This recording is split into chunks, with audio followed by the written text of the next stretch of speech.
We see a carpet of pine needles laid out over the quiet floor of the Monongahela National Forest. Bright light is beaming down from the waxing, nearly full moon overhead. It is summer in Kepler, West Virginia, and it is still. In this particular neck of the woods, not a creature is stirring. The tall pines all around are motionless, bathing in this moonlight. There are no howls from the forest's depths, no frogs rattling in the creeks that crisscross the terrain, no crickets whistling their summer song. Kepler is quiet too. Its citizens have long since retired for the day. The steady hum of the funicular that connects the town to the ski slopes above ceased operations hours ago. Signs for the businesses catering to Kepler's night owls flicker and dim as their proprietors close up shop. Soft lights in the town's windows extinguish one by one, save for the office window of the Amnesty Lodge on the outskirts of Kepler's topside, where the manager sips her evening tea, peering expectantly out this window and into the forest beyond. And back in those woods, a stone archway stands in the center of a small clearing. The waxing moon reaches its zenith in the starlit sky above. The carpet of pine needles begins to vibrate in soft pulses away from the center of this clearing. And in an instant, the span of the arch is filled with the moonlight above, and the carpet of needles is stripped away as sharp winds blow outward and away from the clearing in every direction.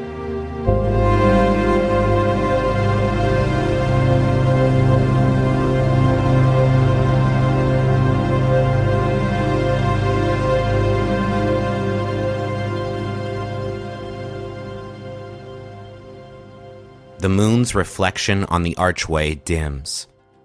The owner of the Amnesty Lodge finishes her evening tea and extinguishes the last light of Kepler, West Virginia.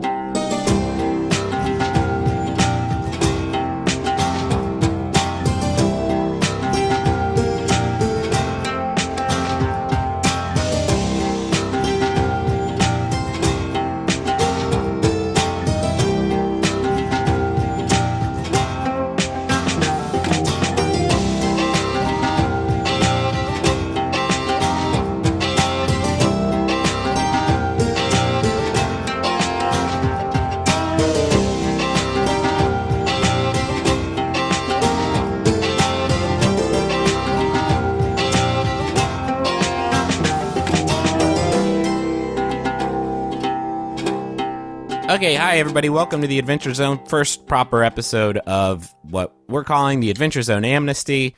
It's a new mini arc that I'm doing. I know we just started, but what about Kablamnesty? Yeah, let's go ahead and change it to Kablamnesty. I think it's better on pretty much every conceivable level. And fuck me for my bad idea. Yeah, right? Yeah. Ham Kablamnesty. Yeah, that's a reference that nobody's going to get. So, I guess a few things. One, I'm sick, and so this is the characters you hear in this episode that I do. This is probably all not sick. They're all sick. This is not what they're going to sound like. Imagine just, I guess, a couple semitones higher and not as gravelly. But the other thing is, so for this first episode, I was thinking of like the best way to introduce your guys' characters and make them sort of more concrete with the short amount of time we're going to have in this arc. And what I think we're going to do is for this first episode, your characters are going to be kind of individual. I have a couple basically individual scenes for each of your characters before you all sort of form your group in the second episode. So that's going to be the structure for today. Also, kind of like how we did arcs in the Balance campaign, this first episode is also just going to be kind of like more setup of the world and the mystery. And then I'm going to sort of set you guys loose in episode 2. So that's what we're going to be doing today. Anything else before we get started? I want to say a quick thank you to someone whose name I did not catch, but at PodCon, a volunteer gave me this really cool metallic six-sided dice, and it's red, and I think it's perfect for Lady Flame, and so I'm going to be using it in this show. Well, you will need another one. Everybody needs two six-sided dice for Monster of the Week. I wanted to say thank you to them, and I'm sorry I did not catch their name, But if you're listening, I'm using that dice, and I appreciate you. Should mention that we are playing Monster of the Week, new game. If you listen to our setup episode, we kind of briefly go over the rules, but it's going to be really cool, and the rules, I think, are going to be pretty apparent. Even if you didn't listen to the setup episode, I think you're not going to have any problem following along. So, y'all ready? Kudos to Michael Sands. Yeah, well done, Michael. Monster of the Week. Sorry, I'm just turning up my audio a little bit. Okay. All right, you guys ready to get going? Yeah. Yeah. Is it too late to give Lady Flame a motorcycle with a sidecar that Dr. Harris Bonkers rides around in? It is absolutely too late. And before we get started, Duck, you have a vision of the future. Roll plus weird for Destiny's Plaything. 7. A 7 is a mixed success. Can you tell me what it says for Destiny's Plaything when you roll a 7 and 9? At the beginning of each mystery, roll plus weird to see what is revealed about your immediate future. On a 7 to 9, you get a vague hint about it. All right. Duck, you see a vision. And it's a pretty simple vision. You're in the Monongahela forest. And your vision is kind of obscured a little bit by the branches of the pines in this forest. But through them, you can make out a shape. You see a stone archway just a few dozen yards away. It almost sort of resembles like a Stonehenge archway. It's just 3 slabs of solid stone with 2 sticking out of the ground with one sort of balanced, perched between them. And it almost feels like this archway is beckoning you. And then there's a sharp gust of wind that comes off this archway. And right as it hits you, you wake up. And you wake up to the sound of a phone ringing at your desk where you are working an overnight shift in the ranger station in your leg of the Monongahela National Forest right on the outskirts of Kepler, West Virginia, the town in which you live. You did some research, Justin, on this exact subject, so please correct me if I use sort of the wrong terminology at any point. I'll do my best. But what is a day patrolling the trail like for Duck? Like, what does Duck's like job look like here in the forest? Forest rangers at the Monongahela Forest are district rangers who are largely resource specialists, so they're more like science people, as I understand it. But so I'm taking a little bit of liberty here with Duck because it's not necessarily a park. So he's sort of a lot of his work, I think, is monitoring tree growth, checking for diseased trees.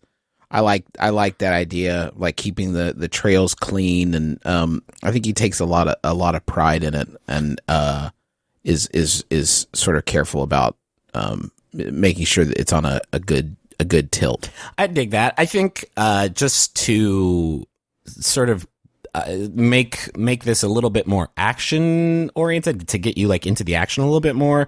I'm thinking like because during this like graveyard shift in the forest, I think you are also kind of wearing the hat of a park ranger. Also, which is not something you typically do, but like answering distress calls about shitty campers or something like that. And speaking of the phone rings and it's sort of the first thing, the first thing that's sort of broken the silence of this quiet late summer evening. It's a really nice night. There's a nice breeze coming up off the Greenbrier River, and the sort of balmy heat of August is finally starting to fade away. And you get this distress call where somebody is complaining about at the Park and Camp RV grounds, sort of on the outskirts of the forest. Someone was making a ton of noise just a little bit ago, and you've also gotten some reports from passing trail walkers that there's a big bonfire going on right in the middle of their campground, which Smokey would tell you is not acceptable behavior. And so this is what brings you. Oh, you've got to shut that shit down, Duck.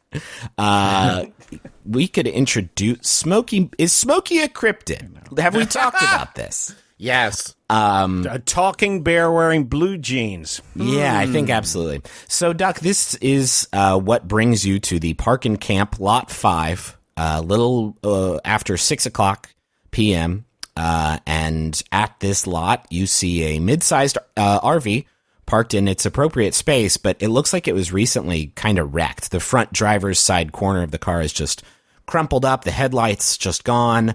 The lot's trash receptacle has been upended and is similarly kind of roughed up, and its contents are laying all around the lot. And just as these complaints attested, there's a big fire roaring in the middle of the lot in a pit.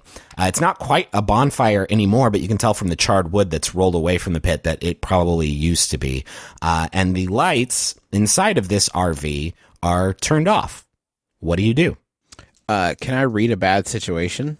So, yes, this is our first move that you can do, but remember, and this is going to be something that I think we're all going to have to get used to, you don't just say the move that you're doing. I want you to tell me what Duck is doing, and then you read a bad situation, right? So it is narrative descriptor first, move second. Does that make sense? All right, got it. Yes.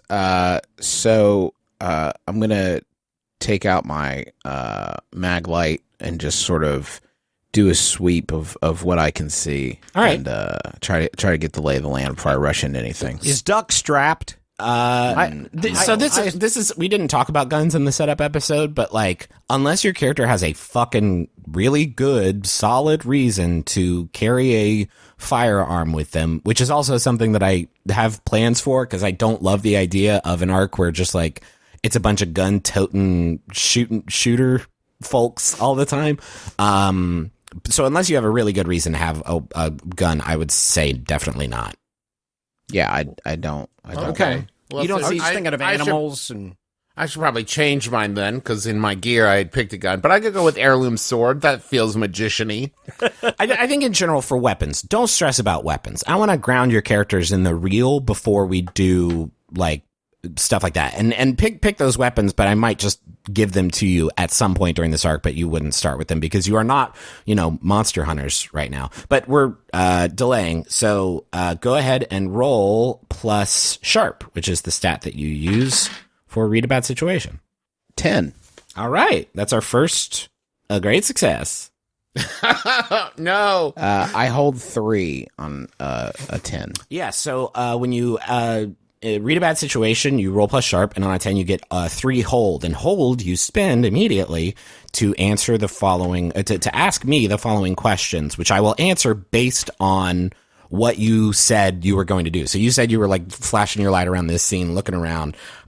So I can answer a lot of stuff for you. And then what's really cool about this is whenever you act on the answers, you get +1 to your rolls ongoing. So go ahead and pick your questions, and I will answer them. Are there any dangers I haven't noticed? While you're looking around the scene, you hear the sound of a shotgun shell being loaded into a shotgun just behind the door of the RV. You actually can tell that like whoever's doing it must be kind of nervous because you heard like some rattling and some like scraping as they were like trying to put this shell in. But you hear a shotgun shell go into a shotgun in the RV. What's my best way in? I mean, the best way into the RV is obviously the front door, but sort of building off of the last thing that you noticed, your best way in would be very, very cautiously and not trying to startle or surprise the person inside. What's the biggest threat? The person with a shotgun inside of well, the I mean, RV. obviously. Yeah, I mean, sometimes that's just not what the answer is going to be. Yeah, there's not much. I mean, the fire could potentially be dangerous, but it looks like it's dying out, and you get the idea that like in a few minutes this thing's going to fall apart, and that won't be a threat to the forest. But obviously the person with a shotgun inside that RV could be a situation that you're going to have to deal with. Okay. So while you're acting on that stuff, then you get a +1 to your rolls. But because you rolled so well, you have a pretty comprehensive understanding of what's going on. There's a nervous person with a shotgun inside that RV. I call out pretty loudly. Let's hear that voice. Excuse me. As soon as you yell that, a shotgun blast shoots through the door, which you are not anywhere near. It doesn't shoot quite through the door. It's just like a buckshot blast. You see like a big dent form, and you hear a sort of a yelp come from inside the RV. I pull out my radio. I'm over at lot 5. I'm gonna need some police support, I guess. I'll keep you updated with the situation. I'm not engaging, obviously, but keep me updated. Okay. 1 Adam 12, 1 Adam 12, see the man at lot 5. What do you do? Do you wait patiently for the police to arrive to play the role-playing game? No, I just wanted to. So that I'm trying to do what I would do in the real situation, I feel which you. I don't think he'd be like, "All right, motherfucker, time to go." Let's He dance. fucking After- chucks his radio at him. After the shotgun blast shoots through the door, you hear a voice from inside go, "Oh shit! I'm sorry! Sorry! Are you okay out there? Did I hit anybody?" You are, my friend. You're in violation of now several park rules. Number 1, obviously, you got a fire situation we need to deal with. Number 2, well, it's not ranger season, partner, and these grounds are Partner? I like this. Yeah, all right. Now I'm into it. my name is District Ranger Duck Newton. The duck, the door to the. You're just having this conversation with a closed door. The door slides open as you start talking. I thought he fired the shotgun through the door. It just kind of dented it, but it's a Bad gun. Yeah, she opens. And there had to have been some blowback too. Yeah, she opens up the door as you're talking and sets down her shotgun. Actually, puts her hands up and then realizes you're not a cop and puts her arms down. But then she puts her hands back up again. She's like, I don't. Okay, and she puts her hands back down. Like, okay, you're not a cop. It's probably okay. Inside the RV is a young woman, probably about 20 years old. She's wearing a tank top. She's got a toboggan on with ear flaps. She's drinking a bottle of Yingling. That when she sees that you're not a cop, but still like an employee of the park, she kind of tries to scoot it out of your line of sight with her foot. And she is disarmed and has her shotgun down. She says, sorry, what's your name? My name is Duck Newton. She starts cracking up laughing, like kind of slapping her leg. She still is obviously like kind of nervous, but this has kind of cut the tension a little bit. She says, "You're kidding me, Duck?" It's a nickname. She says, No. My name is Pigeon. That's crazy, man. What are the odds? Don't that beat all? Yeah. Listen, we need to get this fire under control. This is a real danger to the park, and this is kind of a little bit of a dry season for us, so we've got an elevated risk, and we're gonna need you to bring that down. Obviously, trying to shoot me with a shotgun was a problem, but I don't have the ability to arrest you or anything. What's going on?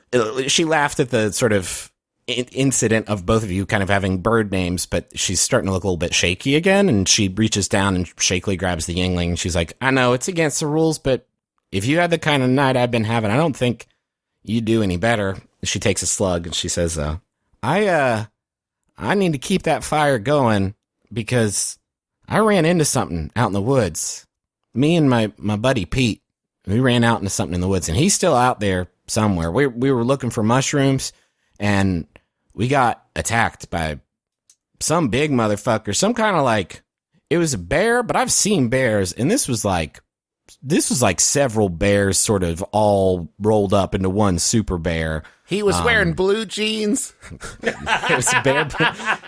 He said, I built that fire to try to keep him away, but I know I was breaking the rules, but I was just kind of waiting for it to go off before I could go out and try to find my buddy again. And listen, I like a story as much as anybody. What is it? Is it Friday night? Yeah. That's right? Well, there'll be traffic from the high school football game, so I'm assuming we got about 20, 30 minutes before the cops get here. Honestly, the response time isn't great. Why don't you do away with the story? I got a little time to kill. Why don't you tell me what's really going on? Are you hiding from somebody? You messed up with drugs? What's the deal? So this would be a great time for investigative mystery, because you have kind of, or she has sort of stepped you into what is the mystery of this arc. And if you want to find out more details about the monster and what's going on here, then you can sort of interview Pigeon by doing this move. Oh, Wow. I had 12. Holy shit. 12s Her are cool. whole life is laid before you, as if reading a book. There's a way to, when you level up, you can improve your moves so that there's sort of an additional condition where if you get a 12, you get like a bunch of great stuff. But right now, it's just a big success. So for Investigate a Mystery, which is different from Read a Bad Situation, you get 2 hold actually on a 10 plus, and you get to ask some questions. Now, okay, this is a point of order here. Previously, when I was using holds, I was asking you a sort of like omnipresent, omniscient narrator, Right. Which it says I'm still asking the keeper in this investigative mystery. It's the same thing. If I'm using investigative mystery, am I getting answers through them as a conduit, but confident that this information is legit? It's in both things. Read a Bad Situation and Investigate a Mystery are both contextual. When you read a bad situation, I will only divulge information based on what you can see, based on what you're doing to read the situation. When you investigate a mystery, if you're talking to her, she's not going to be like, well, the silver sword, you need to kill the dragon. She's only going to tell you what she knows. It's always conditional. Okay, so let's see. Also, like a thing, an important thing. There's what's called the keeper agenda, which is sort of a facet of all the apocalypse games. And a big one is, and this is sort of an umbrella for a lot of this stuff. I am a fan of your guys' characters, which means I'm not going to do anything intentionally to mislead you, or put you in a situation where if something was left unsaid, I punish you for that. And with that in mind, I will always tell you the truth in these situations. So you can take what is what you investigate here in the info you glean as gospel, unless there are characters who will be liars, but then we'll cross that bridge when we come to it. But what she tells you is the truth. What you do to sort of rectify that for Duck to make it something that he believes is up to you. Okay. So 2 hold, 2 questions. So, what sort of creature is it? She says, I told you it was some kind of bear. It was so dark, and I dropped my flashlight somewhere back there, but it has like kind of patchy fur. Like, I don't know how to describe it. Like patchwork fur. Like it almost looked like it had a horn coming out of its body, not out of its head, like a bear unicorn or something, but like out of its shoulder. And that's about all I saw. It was big, man. It was about 8 feet tall or so. It's a big, nasty bastard. Did you say a big, nasty badger? Bastard. It might have been a big badger. I don't know. It was dark. Yeah, I was going to say, I mean, it's not impossible. Did you see which way it went? Is this your second question? Yeah. Where did it go? She says, she points just back into the woods sort of behind lot 5. She says, it sort of pursued me here to my camp, but then when it got to me, it sort of turned tail and ran away as soon as it got close to the camp. That's why I built that fire. But yeah, it turned tail and just ran right back in there. And you can see as she's describing this that there's like a path of sort of some broken branches on the ground and some disrupted like piles of leaves. And in there you actually also see sort of some droplets of what looks like black blood or some sort of black ooze, that you could follow as a trail because you asked this question and got this information back into the woods. She actually sees you kind of notice some of this blood on the ground. She's like, oh yeah, I did shoot it, which is probably also not okay, but like my life was in danger. It was self-defense, but I'll tell you, but it didn't seem to do much of anything. So, I guess it's not illegal if it doesn't really hurt the animal. Well, it's obviously still illegal. I think both you and I know that. She says, listen, I can't, I'm kind of nervous about. I heard you call the cops earlier. I know you said they're on their way. Is there any way you can kind of wave them off? I swear to God, I was attacked, and everything I've done is just sort of in response to that. And I'm pretty freaked out right now. I really don't want to go to the pokey, which is not what human beings call it. I'm just really nervous. Pigeon. What's your last name, Pigeon? I didn't give Pigeon a last name. Well, Pigeon. you can pick any fucking last name in the world, Griffin. Start yes-anding, please. Wilson. Pigeon Wilson. Wilson, are you Vicky's girl? Yeah, that's me, Vicky's girl. All right. Listen, I can tell you're pretty scared and you didn't mean to take a shot at me. Honestly, I mind less about that than the fire. You know, some of these trees, look around you. Some of these are 60 years old. Can you imagine? Loose match, cigarette, 60 years old, just gone. Yeah, no, That's what bothered. that'd be horrible. I'll make you a deal.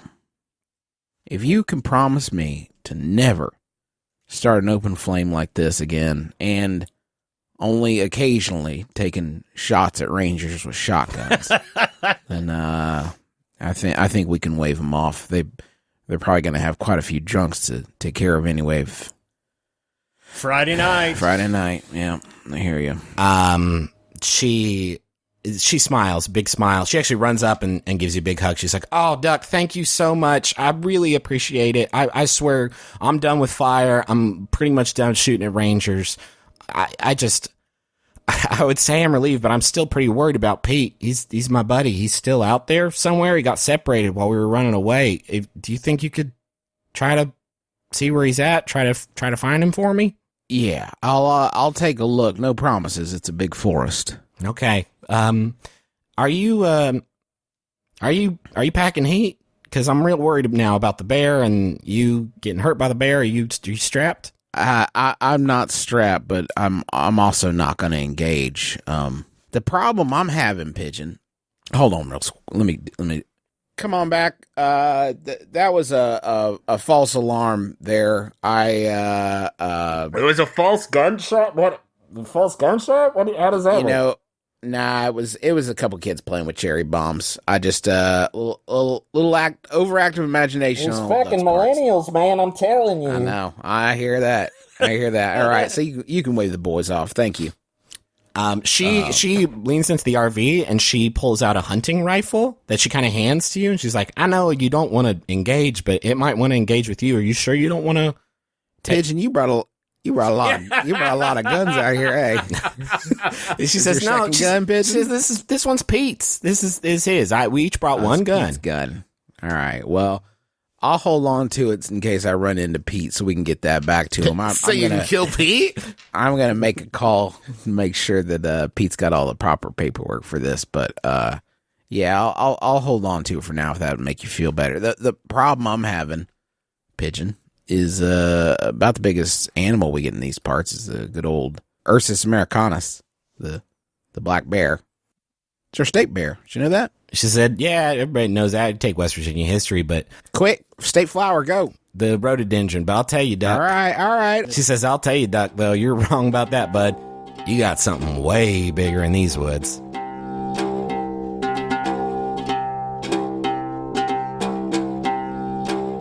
Aubrey, so the early days of a professional magician's career are pretty difficult ones. Your gigs are almost inconceivably humble, with crowds that don't really pay attention and venues that generally just don't pay. And it's on one of those days where we find you, Aubrey Little, the Lady Flame, on your grind. You're doing a show on a small sort of temporary stage in the lobby of a resort in Snowshoe, West Virginia, which is pretty close by to Kepler. It's about as prestigious as the last dozen shows you've done. There's a small gathering of guests sort of with nothing better to do, just sitting around the lobby, kind of half watching. There's a kid's birthday party in the corner of the room that is just paying you no mind at all. It would almost be sort of too insulting to do if the pay wasn't decent, and you need bus ticket money if you're going to line up your next gig. So Aubrey Little, Thank you. what does your act look like? Well, Aubrey's act is it's sleight of hand is what we're looking at. So, But with fire. yeah, so the flourishes and the misdirects are all centered around fire. But that's more kind of like the showier tricks. I mean, basic stuff is, your card tricks, your rings. Yeah, got it. That, your basic rabbit out of the hat, hence Dr. Harris Bonkers. Like if you're a fan of like old school magic performance, like these are the tricks that you learn first, right? Like it's not like you're David Blaine like eating a bunch of snakes or leeches or whatever and then barfing them up and like, oh, it's new magic. This is like, it sounds like you're talking about like sort of that old school shit, but with fire. Here's the thing about magic and magic performances is like you have the basics, right? Where your sleight of hand, the you know, man, like look over here, here's the ball, or where'd the ball go? Yeah. Is like that's the basic, and then it's how you perform it. It's your patter, your flourishes. That's what separates you, because really, a lot of the building blocks are the same of every trick. I got you. It's what you add onto it. So Aubrey's thing is very, the flash, the literal flash of the fire, the sparks, patter. Then let's get started. I want Aubrey to, I have like a few sections in this little bit, and I'm going to fudge the rules a little bit, but I want Aubrey to go ahead and do her first trick of the night. Okay. All right, now everybody, I want you to listen closely. 3,000 years ago, on the banks of the Nile, the priests used to believe that if someone believed hard enough and pushed their will to the brink, they could conjure from nothing flame itself. I am that person. With the strength of my will alone, not only can I conjure flame from nothing, but I can manipulate that flame to become whatever I desire. And she begins concentrating and has the concentrating face as her hands move through the air, dancing, the hands dance. And then she ignites a pile of metallic shavings that she has palmed to create a flash in an attempt to manifest a flower that she has up her other sleeve. Okay. By the way, what's the background music? Because you sort of painted a picture of her having a sort of non-traditional magician aesthetic, and I'm wondering if that is also like part of the act. Yeah, so I would say that she has like a little like soundboard that she carries with her that's kind of plugged into a mini speaker. Yeah, you know what I mean? What's it playing? I would say it's kind of like, imagine a lot of the incidental music from Prince of Egypt. Okay. But added to it is But not like punk. Well, added to it is like punk EDM. Okay, like, fine. That's a lot of fucking genres, but I'm into it. Okay, so listen, it's not, let me tell you straight up, I would say that the music background is the weakest point of her act. Sure. So I'm fudging the rules a little bit here because for this part, I just want you to do a straight up or down roll. And based on what you decide, so if it's something that is going to be like sort of dexterous, like requires a lot of hand-eye coordination or something like that, I want you to roll plus cool. If it's something where you're trying to like misdirect the audience, I want you to roll plus charm. No, it's misdirect. And so with that, I got a 10. Okay. I think with a 10, you crush it. You cause this burst of flame to shoot out of your hand, and suddenly there is a flower in your other hand. And with that, with a performance that steady, I think the audience is now just sort of like paying attention. You actually get some scattered applause throughout the audience, which you have done shows in like resort lobbies like this where you have not gotten any applause at all. So this is awesome. The kid's birthday party, a couple of the kids actually are sort of, their eye catches the flash of fire and they start applauding too. And this one kid in the back yells at, "Hey, do you do balloon animals?" I do not, but thank you for asking. Before you get to your second trick, you also notice some activity at the front door as a large woman, like just this imposing figure wearing a tattered brown leather duster, is helping out one of the staff's, one of the hotel staff wheel in this ornately detailed wooden sculpture of an elk into the lobby, on a pallet. You notice that in the back of the room. What is your second trick? Now, before I continue, if I'm going to move forward with these amazing feats of will and skill, I'm going to need the help of a wise and venerable assistant. You see a couple of the kids start raising their hands like, ooh, ooh, ooh. Hold on just one moment, because now I'm about to introduce to you the true, amazing wonder of my act.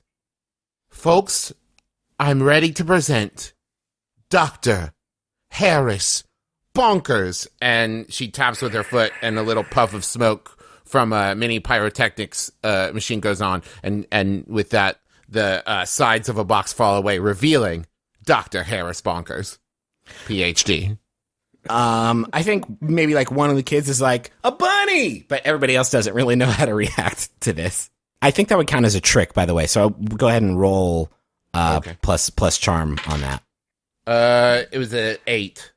Okay, yeah, I think you just get that result. I think one of the kids is like, a bunny, and the rest of the audience doesn't really know how to react as Dr. Harris Bonkers makes his appearance. And as this like cloud of smoke rolls up and dissipates, you see through it, the resort's manager has made his way from behind the front desk, and he's conversing with this large imposing woman, sort of taking this statue off her hands and handing her an envelope, which she tucks into the pocket of her coat. And now she's just hanging out at the back of the room and sort of watching your act.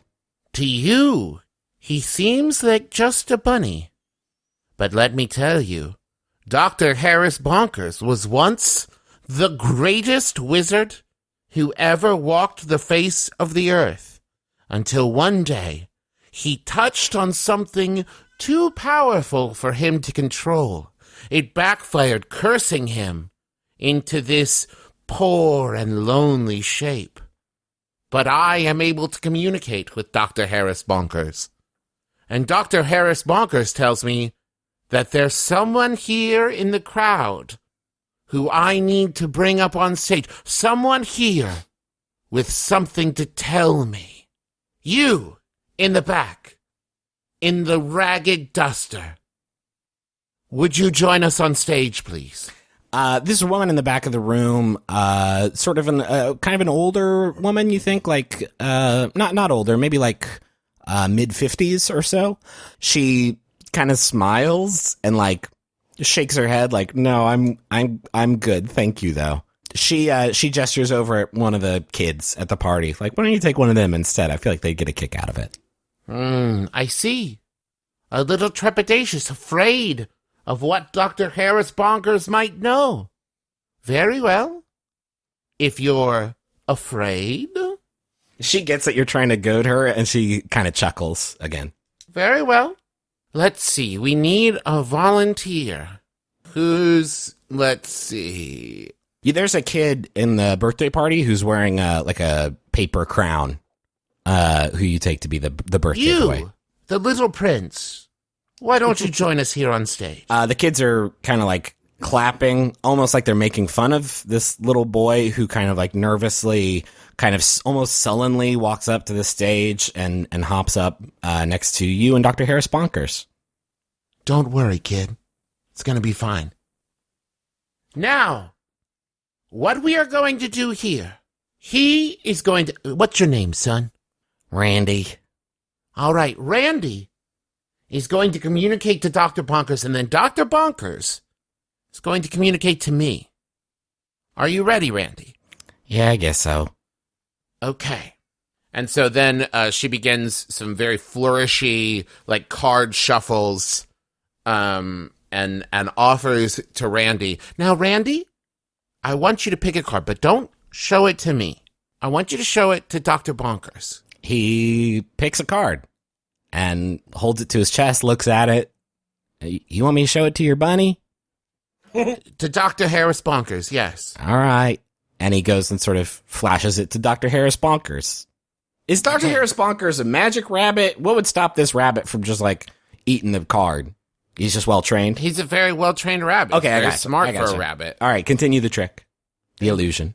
Now, Randy, I don't want you to put it back in the deck. That would be too simple. I want you to hold it in front of you. Don't show it to me, but concentrate on it as hard as you can. He's concentrating on the card. And she puts her finger to the back of it and snaps, and the card ignites in flame. Roll plus weird. Okay, that's a 10. I rolled an 8 plus 2. Okay, I'm trying to decide if that's very good or very bad. I think following the rules of the game, I think it's good. but it's also powerful. You touch your finger to the back of the card, and what did you intend for it to happen? The card, like flash paper, goes up. It actually kind of explodes in a big burst of flame. Okay, with that in mind, I think Randy sees that this fire is like actually pretty big and scary, so he kind of drops the card and jumps off the stage. And Dr. Harris Bonkers also jumps out of the way. But this explosion, you've done this trick hundreds, thousands of times. This is not intended. The burst of flame is actually enormous, and I think the people in the front row also kind of scoot their chairs back instinctively. And the fire doesn't like stop. It's not like a blast of fire. It like kind of hangs in the air off your hand. And as you like turn to look at your hand, like the fire spreads, and now the curtain that's behind the stage also gets ignited a little bit. There's some flags, some like little decorative pennants hanging from the ceiling that also catch ablaze, and suddenly the people in the audience are kind of having to pay attention to you. They are kind of yelling and starting to turn and run kind of scared. I want you to know, I'm going to say, this is a professional magician who works with fire. Hidden under the table is a fire extinguisher. Okay. She would not be without a fire extinguisher as she is doing tricks around kids. Yeah, sure. With flames. So would that be act under pressure? Yeah, I think act under pressure. I think that there's fire kind of starting to spread around the curtains and pennants of the room. Well, it's not good. What'd you get? It's a 4 + 0. Oh, boy. Well, mark experience. Uh-huh. You really set that up for me, because I didn't even think to make you... Okay, this is a good game. So when you act under pressure and you fail, something goes very, very bad. I get to make basically a hard move. And the hard move is that the fire just spreads pretty quickly. You get the feeling that it's not spreading naturally. It's almost spreading in response to you and the things that you're doing. And now the whole back wall of the of this lobby is kind of ablaze. It was sort of this one long curtain, and it is all on fire, and you try to put it out with your fire extinguisher, but it's just not effective enough. And I think the kid's birthday party in the back of the room is now just like clapping up and down, cheering. This is the best fucking thing they've ever seen. But some adults come and grab them and start to usher them out of the room. And you see that big, that imposing woman in the back of the room, kind of look curiously at you and then walk backwards out the lobby as the fire alarms start blaring. The lobby's on fire. What do you do? Okay, she closes her eyes and takes a deep breath, and then another, and then another. She's burned to death. No, okay. She's not. She's breathing quietly, calming down, and then she acts. All right, what are you doing? First, I'm going to scoop up Dr. Harris Bonkers. Yep. And then I'm going to, get the fuck off the stage. Yeah, I think the fire's mostly behind you at this point, so you have a pretty clear line to the exit. Well, I guess here's my question. Is this the first time anything like this has ever happened to Aubrey? You tell me, dog. I'm going to say no. I will definitely say it has never happened this powerfully before if it has happened. Yeah, I'm going to say little things like this happened a lot more like when she was a kid. She has probably had weird kind of manifestations like this. And so if the fire is somehow springing from her and reacting to her, I'm going to see if she can maybe, without really knowing what she's doing, in calming down, see if she can get the fire to calm down. I want to challenge that and say, is that something Travis wants to do, or is that something that this actual person would do if they were in the middle of a burning building? Well, that's such a good question, because it really depends on what the history of this with her is. You know, Yeah. If she has had to deal with little things like this happening before, but never on this scale. I think that if the fire is behind her, I'm going to try it once. Because maybe she used to play more like a kid lighting matches. Okay. With this power when she was a kid, but it hasn't manifested since then. I'm going to say she's been able to turn on and off this fire before. All right. So she's going to make one attempt at it. So then you're going to use magic, which is a weird roll. Yeah. What's weird about it? I guess this would be do one thing that is beyond human limitations is one of the things that you can do with magic. Yeah, well, I also have moves. You have like your fire attack or whatever, but I don't think... Well, no. I have moves. So one is called Not My Fault, which is +1 to act under pressure when you are dealing with the consequences of your own spellcasting. That's definitely this. Yeah, so... But if it's weird, I rolled an 8 + 2, so that's a 10. Okay. I think with a +10, you contain the fire. You see it start to retreat off the edges of the curtain that sort of lines the back of this room, and sort of retreat off the ceiling a little bit where it had started to spread. It's still definitely burning somewhat, but you get the sense that you have essentially like saved this building. I will also say that the fire and heat and smoke of this situation is now powerful enough that it's becoming kind of unbearable to be in this place. But with your control, you controlled the fire. You almost spoke to the fire and made it calm somewhat. You have saved this building from being completely destroyed. But if you stay here any longer, it's going to be bad for your health.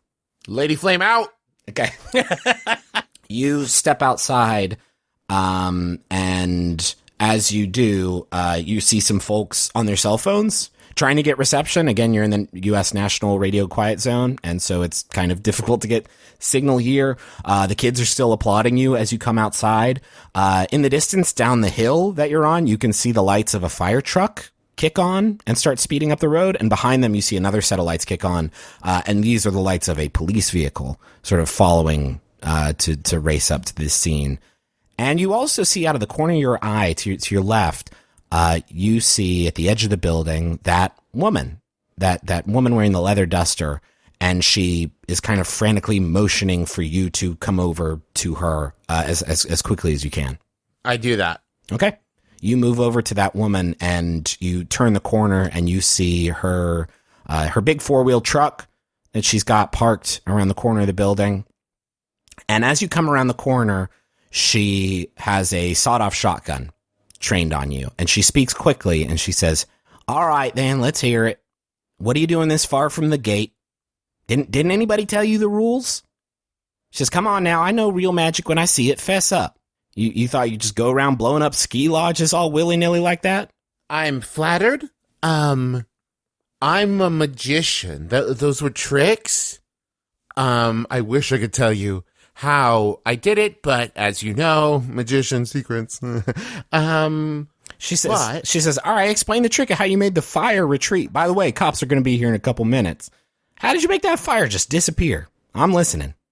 Fireproof curtains. Now, if you don't mind, I'd be happy to talk to you more in the truck away from here, please. She says, "All right, well, I'm headed to Kepler anyways." And she sort of... Where? Kepler? Never heard of it. She says, well, I think it's where you belong. I'm just as confused as you are. She holsters her shotgun in a holster she has inside of her duster. She says, "All right, hop in the truck. Let's get the hell out of here." And then first, yeah. I need you to apologize to Dr. Harris Bonkers for pointing a gun at him. That's your rabbit?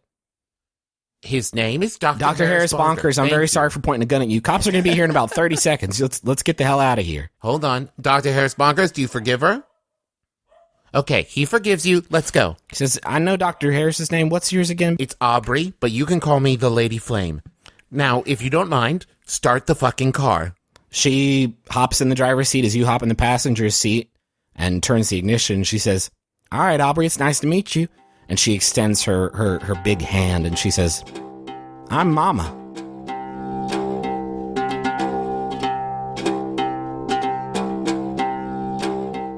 Hey everybody, this is Griffin McElroy, your once again Dungeon Master and your best friend, and this is still what my voice sounds like, and boy howdy am I just real sorry about that. So I'm just going to do this middle bit as quick as I can because I'm apparently if I don't have functional vocal cords, I am useless to society. So I got to sort of give myself the Mariah Carey treatment. Anyway, I did want to mention that this week the Adventure Zone is sponsored in part by Audible.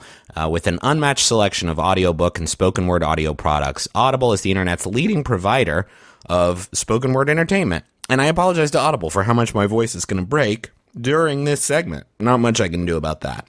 Audiobooks are great for helping you to be a better you, whether you want to feel healthier, get motivated, or learn something new. The Adventure Zone listeners might enjoy, let's see, what do I want to recommend? Oh, The Name of the Wind. I don't know that we've ever recommended that on the show before. By a friend of the show, Patrick Rothfuss. I'm not just saying that because he's a friend of the show. It's the best fantasy book I've ever read in my entire life. And the whole series, the whole King Killer series is great. And the audiobook is fantastic too. So go check that one out. And if you want to do that, well, guess what? Audible is offering our listeners a free 30-day trial membership.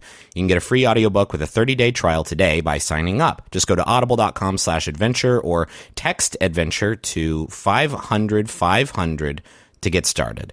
Thank you, Audible. Also want to tell you all about Blue Apron. I have talked a lot about Blue Apron because it is fantastic and it taught me how to cook. It is a really, really fantastic service. They deliver fresh ingredients and step-by-step recipes right to your door that can be cooked in under 45 minutes.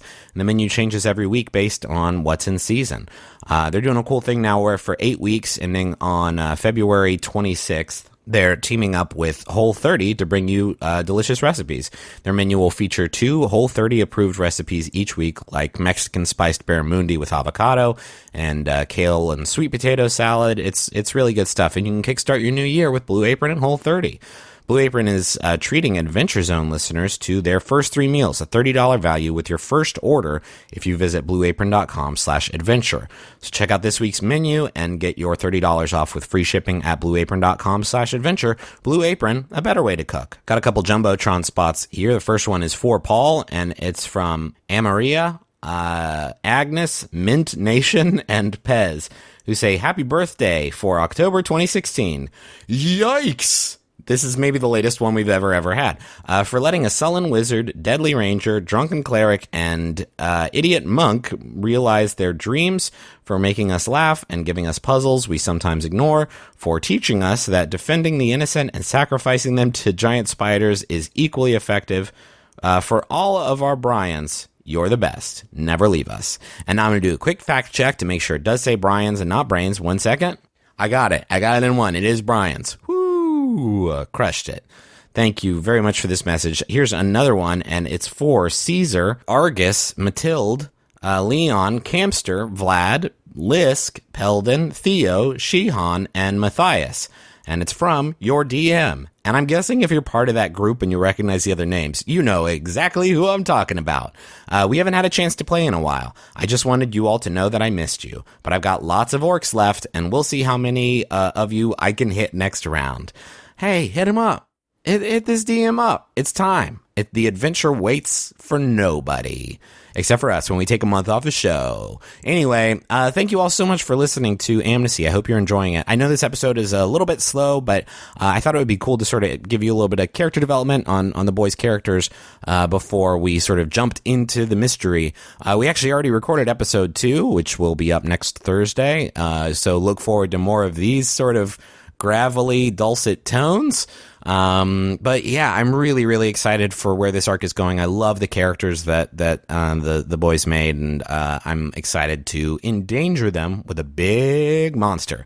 If you tweet about the show using the Zonecast hashtag, you might end up as a character of the show. I have a couple already picked out for the arc, including Janice, who is you're about to meet here in a little bit, the mail carrier for Kepler, West Virginia, named for at Starfolly on Twitter. Thank you so much. Yeah, there obviously won't be a ton of opportunities just because it's a mini arc. It's just going to be like 4 episodes or so. But yeah, I wanted to try to get that going again, like we did it in the balance arc. I would appreciate it if you would share this with somebody who's never listened to the show before, who you think might be interested in this kind of genre that we are going for. I also wanted to mention that if you are in San Francisco, you should go see Travis and Teresa do a live episode of Schmanners at San Francisco Sketchfest. They are doing that episode at 1 p.m. Pacific time on Sunday. With a special guest, Allison Rosen.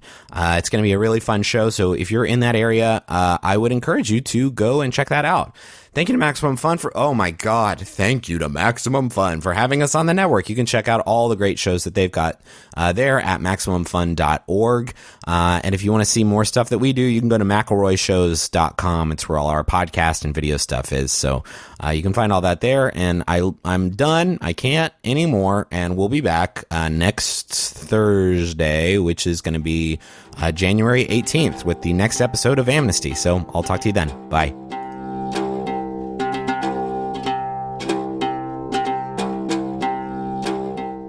Ned, the bell over the entrance to the Cryptonomica chimes as Janice, Kepler's dedicated mail carrier, finishes her route. The Cryptonomica sits at the very entrance to Kepler, just alongside the Greenbrier River, which is glistening in the mid-morning sun. And Janice strides towards you, Ned, and begins rummaging around in her bag. But instead, she first delivers a couple of pieces of mail to this room's other inhabitant, who is Kirby. He's here often enough that she knows just to bring his mail directly to here at his request. Kirby's in his late 20s, kind of sloppily dressed. He's drinking an RC Cola, and he's typing feverishly into an old MacBook that he has at a sort of makeshift desk in like a corner of the Cryptonomica. And he has it positioned, his desk, by your modem, which he comes by to sort of plug into, which is kind of the nature of an arrangement that we'll get into later.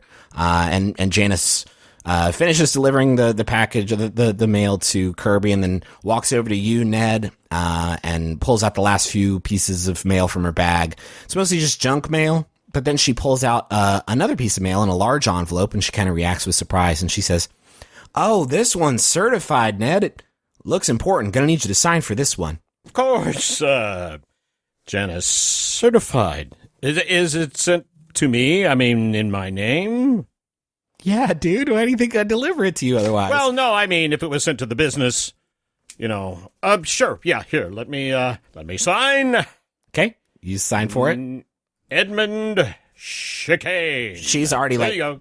She tears off like the stub off the end of the certified sort of part of the letter and hands you the rest of it. And she pops on her headphones and heads out the door just with a wave. And you have this piece of certified mail. And it's haunted. It's haunted. A big ghost jumps out of it. No, you tear it open, and it's an eviction notice. It tells you that you are 2 months late on your rent for the Cryptonomica, and you have 7 days to pay the last 2 months' rent. And you feel this pang of sort of like anger, because this was definitely issued by somebody at City Hall who is like gleefully pursuing the opportunity to get rid of your establishment. Like we talked about in the setup episode, there's this friction between like the cryptid industry side of town and the like quaint tourism industry side of town.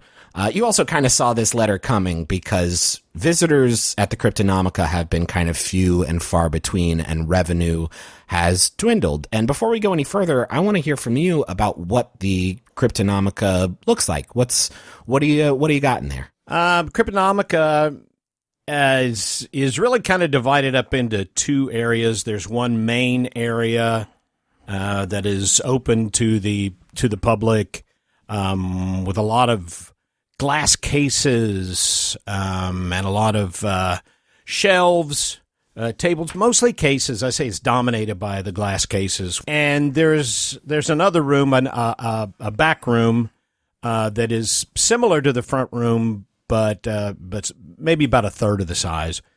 And it has things in it too, but that's not open to the general public. Can I ask you a question, Dad? Is it like a museum or like a shop?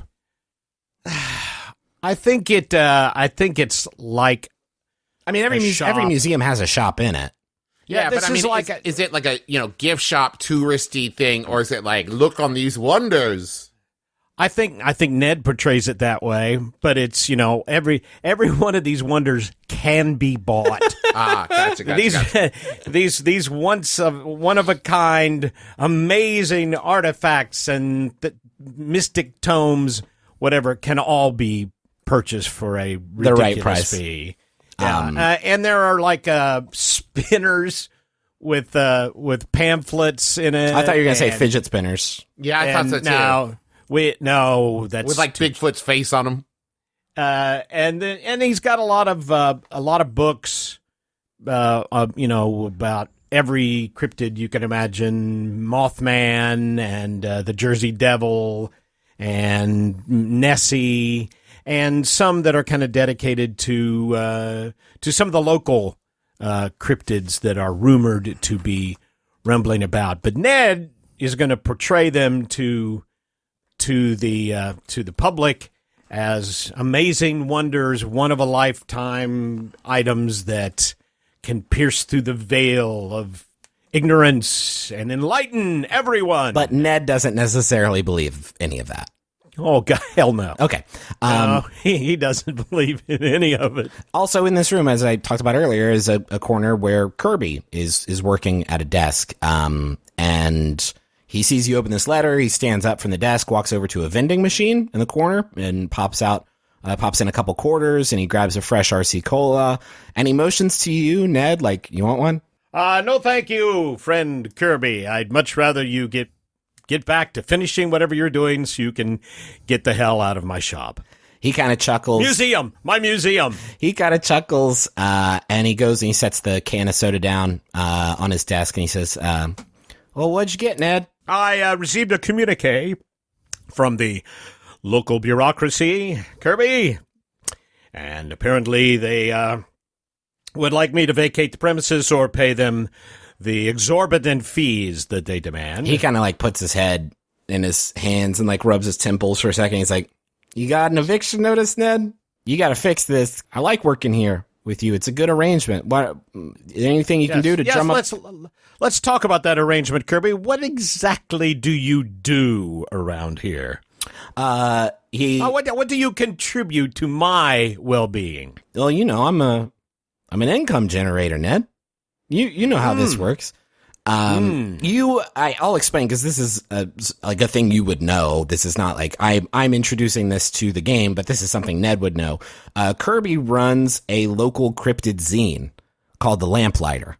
And he writes about stuff. It's like a 1-page weekly where he writes about cryptid activity in Kepler, and it's circulation. I mean, he puts it up in, roadside restaurants and gets it out to a couple establishments outside of town to bring in some folks. But your arrangement is such that he writes about cryptids, and then people, if they get interested in it, they come here to the Cryptonomica, which is, I think, something Kirby had to give you the hard sell on, but it has worked in the past. Apparently not well enough. Yeah, things are definitely slow. He says, you're going to have to drum up some cash, Ned. Can you just, he starts looking around the Cryptonomica. He's like, can't you just hawk some of this old stuff? I'm betting some weirdos out there would pay a pretty penny for it. And while he's saying that, he's eyeballing one exhibit you've got in particular. It's like a strange looking weapon mounted in a display case on the wall. I bought almost all this stuff on eBay, so I'm not sure there's a lot of resale. Perhaps back in my private stock. Yes, I think perhaps I may have to part with some of my extremely precious items in the back room. He says, I know you've never been in it. I know you don't know what I'm talking about, but I go back there all the time. Oh, you do? Yeah, man. I mean, I'm a journalist. I gotta know the truth of the matter. I gotta know what's going on. Yeah, I may have to have that key back. He says, listen, you might not need to sell anything. We could just do the usual. He says, in fact, it seems like you're hurting. He walks over to his desk and he says, I think maybe it's time we pull out the big guns. I think it's time for a new exhibit. And he turns his laptop around. He spins it to face you, and you can see what's on the screen. It's the front page of the next issue of the Lamplighter, and you see a headline in a staggeringly large font just below the masthead, which reads, "Bigfoot hiding out in Kepler?" And Kirby says, I know it's pretty mainstream, but folks are just crazy about Bigfoot. You could become a destination for Bigfoot activity and put the Cryptonomica on the map. Well, Kirby, I think the 7 people who will actually read that might be extremely interested. Okay, I think I can probably dust off some of the Bigfoot stuff and set it up in a new display. He says, I don't know about your old Bigfoot stuff, though. I'm talking about a new exhibit, Ned. Something that is going to bring in folks who've already been here and make this place the Bigfoot capital of the world. He says, that's fine, Kirby, but I think what you're forgetting is we have to have stuff from the real Bigfoot, and since there is no real Bigfoot, then there's no stuff from the real Bigfoot. So what do you suggest I make a display about? He says, I mean, come on, man. You know the deal. You got to take matters into your own, perhaps costume-wearing hands sometimes. And he winks. He's like, listen, we both know that Bigfoot is bullshit, but desperate times call for desperate measures. Get out in the woods, take some blurry fucking pictures. I don't know, whatever people usually do to make Bigfoot stuff happen. But you do that, and this place is going to pop off, I'm telling you. You know, I do have that Wookiee costume from last Halloween. It's obviously a slight whelp of a child like you, but you can take shitty pictures, can't you? He was like, I'm on a tight deadline for the next issue, but I think that Wookiee costume would look great on you. You go out there, set a timer on your phone. I could show you how to do it. I know you have trouble with some of your phone's more advanced functions. But I think that's going to be great. And let me tell you, Ned, personally speaking, I cannot wait to see these photos. These are going to be some choice images, my man. All right, I'll do it. Will you keep an eye on the shop? He says... The museum. He says, yeah, I'll do it. I don't know how late you're planning on being, but I can close up if need be. Let me tell you, I don't know how I'm going to keep up with this rush of customers, though. Oh, my God. You got to remind me how everything works, because it's going to get so frantic in here with all the customers. Kiss my ass, Kirby. And Kirby laughs, and he cracks open that RC Cola, and he sits back down at his desk and starts working on the next lamplighter. As Ned, you start planning your next grift. You are going to bring Bigfoot to Kepler.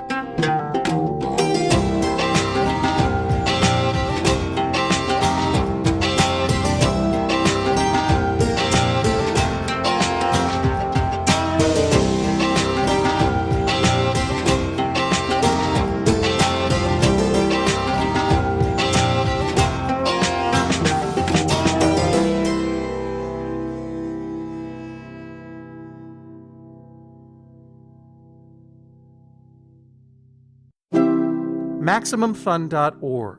Comedy and culture. Artist owned. Listener supported. Max FunCon tickets are on sale now at maxfuncon.com. Watch stand-up comedy on a mountain. Roll out of bed after a dance party to see a live podcast taping. Take classes from amazing teachers with the most supportive group of people you'll ever meet. Make a bunch of friends and eat a ton of s'mores. Come to Max FunCon at Lake Arrowhead, California, the second weekend of June for friendship, comedy, and creativity. Get your ticket now at maxfuncon.com. Hi, everybody. I'm Justin McElroy. And I'm Dr. Sydney McElroy. Every week, we release a medical history podcast called Sawbones. We go over the history of the dumbest, grossest, weirdest stuff humans have been doing to each other since the dawn of mankind. But it's a funny show. But it's also so disgusting and stomach-turning, you won't believe it. But it's also like, funny. It's funny. It is the wildest, grossest, nastiest stuff you can imagine. It's a real hoot. It's called Sawbones, and we release it every week on iTunes, wherever podcasts are sold, and right here on MaximumFun.org.